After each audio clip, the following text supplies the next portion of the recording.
कल सच धज कर, मेकअप रच कर, खूब जच कर देखो उसका मंच पर आना, किताब संविधान की आंखों से लगाना और फरमाना, मैं शीश को झुकाकर इस किताब को मन में बसाकर ईश्वर की शपथ लेता हूँ। रात ढलने दीजिए, दिल बदलने दीजिए, कल तलक ये बेवफा सितमगरों का बादशाह सब भूल जाएगा, नफरतें उगाएगा, दूरियां बढ़ाएगा, रोज संविधान की धज्जियां उड़ाएगा। मगर जो आज महफिल सजी है यही मानती है कि हीरो वही है, मुबारक घड़ी है। महुआ मोहित्रा जी। Thank you, Madam Chairperson. Thank you, Madam Chairperson. Just onset, I have 18 minutes of allotted time by my party.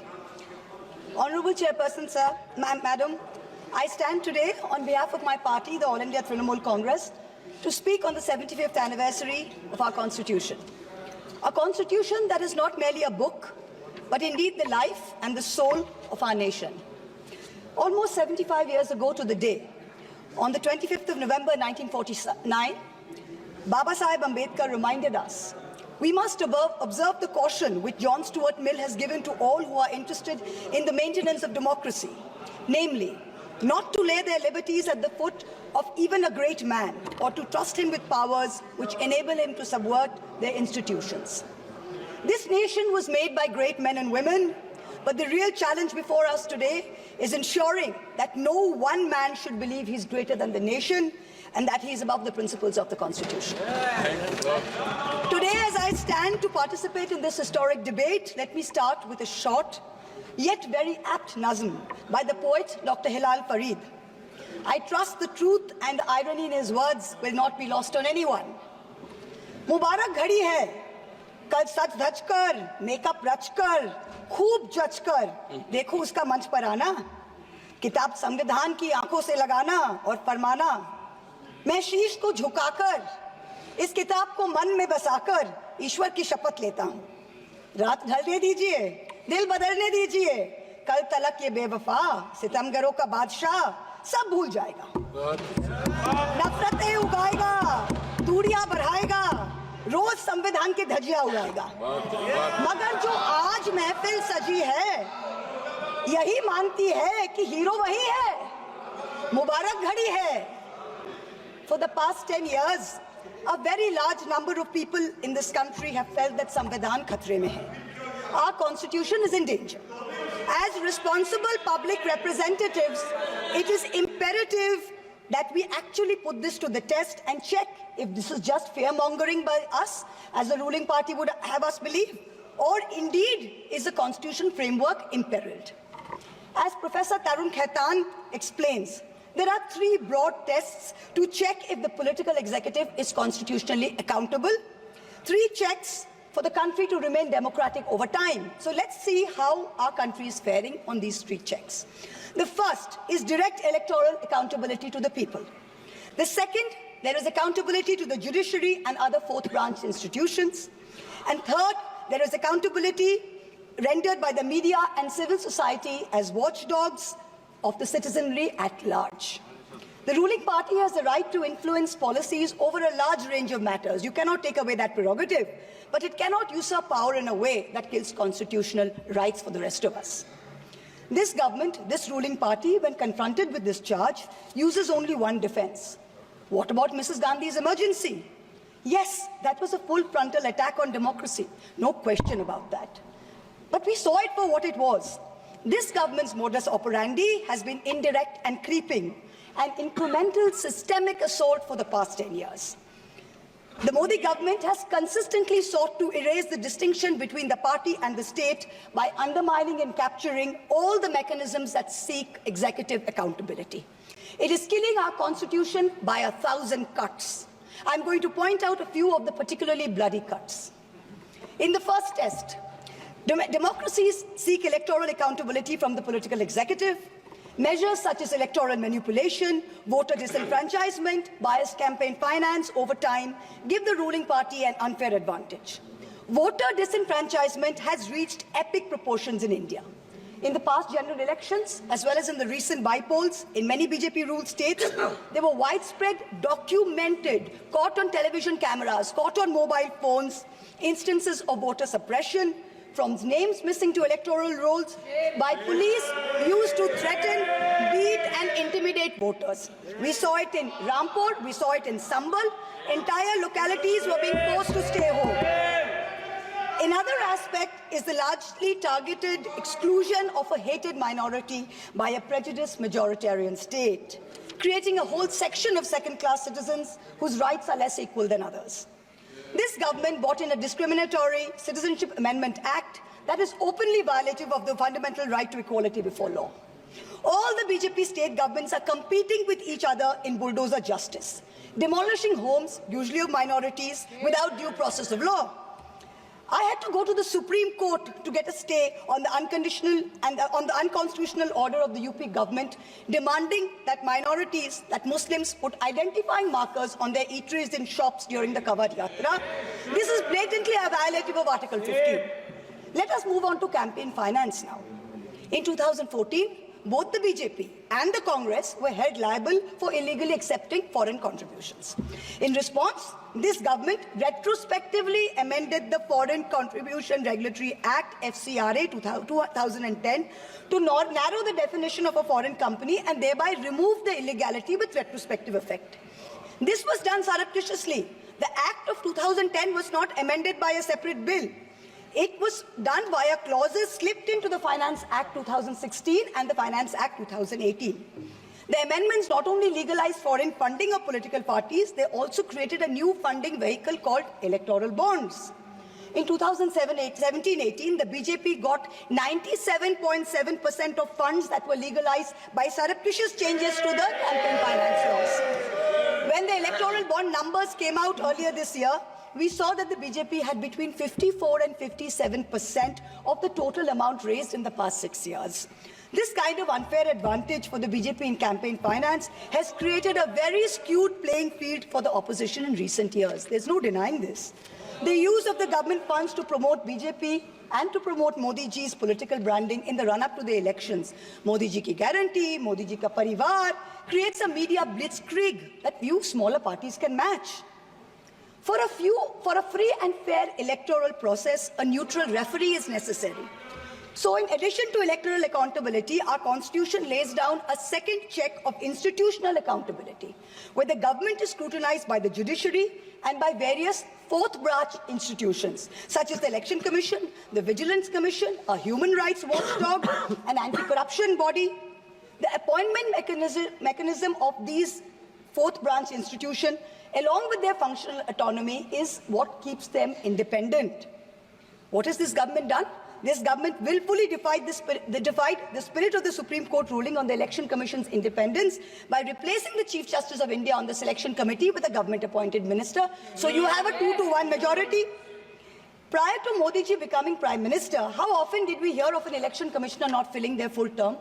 So ever since this government has come in, 2 election commissioners have inexplicably quit before their terms have ended. The 2024 elections saw egregious violations of the Model Code of Conduct by the BJP, and specifically by the Prime Minister, which an eager and compliant commission blatantly ignored. But even the smallest violation by an opposition party saw the ECI taking prompt, stringent action. For free and fair elections, just like justice must not only be done, but must also be seen to be done. So public trust in democracy has to be restored by this election commission. We've jokingly started calling it the Modi ji Code of Conduct. Other institutional bodies have been similarly compromised. Appointments to the National Human Rights Commission have been widely criticized, especially of Justice Arun Mishra and others close to the establishment. This is a judge who, while in office, heaped praise on Modi ji, calling him an international visionary who thought globally and acted locally. And lest the Treasury benches claim this assessment is a biased one, please remember, it is precisely this kind of appointments that have undermined the independence of the NHRC, so much so that the NHRC has lost its UN accreditation. The NHRC can no longer represent India or vote at the UN Council of Human Rights. Allow me to turn to a simple instance of what human rights under the rule of law means: the right to bail. The erstwhile outgoing Chief Justice of India waxed eloquent recently about how the right to bail has been granted during his tenure for all. A range of under-trials, from A to Arnab to Z for Zubair. His alphabet, unfortunately, seems abbreviated because it did not include G for Gulfisha Fatima, didn't include H for Hani Babu, didn't include K for Khalid Safi, didn't include S for Sharjul Imam, and U for Umar Khalid, and countless others. The former Chief Justice made it a point to say that the Supreme Court is not meant to act like the political opposition. We in the political opposition don't need the Supreme Court to do our job. We are not asking it to. But what troubles us is that some members of the higher judiciary appear to be doing their best to compromise the independence and integrity of our constitutional courts. I do not think that the framers of our constitution ever imagined a scenario where judges would rely on private conversations with God to write judgments, rather than on objective logic, on reasoning, and on the law and the Constitution. The Honourable Defence Minister in a speech this morning mentioned the courage of the late Justice H.R. Khanna to dissent in 1976. May I remind everyone that Justice Khanna lived for 32 years after 1976 under a largely Congress regime, long enough to write his autobiography, which the minister quoted from. Unlike poor Justice Lohia, who's resting in peace long before his time. Delays in filling vacancies in the Central Information Commission is denying citizens their right to information. Currently, the CIC has only 3 commissioners, including the chief, instead of the mandated 10, and has 22,000 pending appeals filed by people against the denial of information by this government. The third dimension of executive accountability is discursive accountability. Citizens in a democracy expect their government to be able to justify their actions by way of public discourse with civil society. This government on a daily basis is pursuing unconstitutional methods of restricting freedom of the press and freedom of speech. Its ill-conceived amendments to the IT rules to create fact-checking units was recently struck down by the Bombay High Court as being violative of Articles 14 and 19 of the Constitution. The latest UP police cases against fact-checker Mohammad Zubair, when the UP police is invoking de facto sedition against a fact-checker who is documenting hate speech. This is preposterous. I am one of the petitioners challenging the constitutionality of the sedition law, and the Supreme Court has very clearly stated that no coercive action will be taken on alleged sedition cases till the matter is decided. Yet the government doesn't stop. The Bharatiya Nyaya Samhita, which the ruling party brought in last year when most of the parliamentarians were suspended, they said we are dropping sedition, but you also replaced it with a far more draconian Section 152. There's also something else which we all need to think about. The BNS for the first time adds terrorism as a punishable offence and defines it as an act that intends to threaten the unity, integrity and security. So the crime of terrorism is no longer anchored in an actual act. It's anchored in an intent or a thought. This means that from now onwards, the parents of disappearing Kashmiris or disappearing Manipuris who are protesting peacefully in a park can be accused of being terrorists. What they do or do not do in that park while they assemble is besides the point. As long as a police officer is convinced that they have the intent to do something, they can be terrorists. This makes terrorism a thought crime. Madam Chairperson, this is closer to the letter and spirit of the dystopian reality in George Orwell's 1984 than it is to the Constitution of India. Let me turn to how the policy of 1,000 cuts has damaged our institutions. Institutions like the Enforcement Directorate and the CBI have turned into extortionist departments for the government.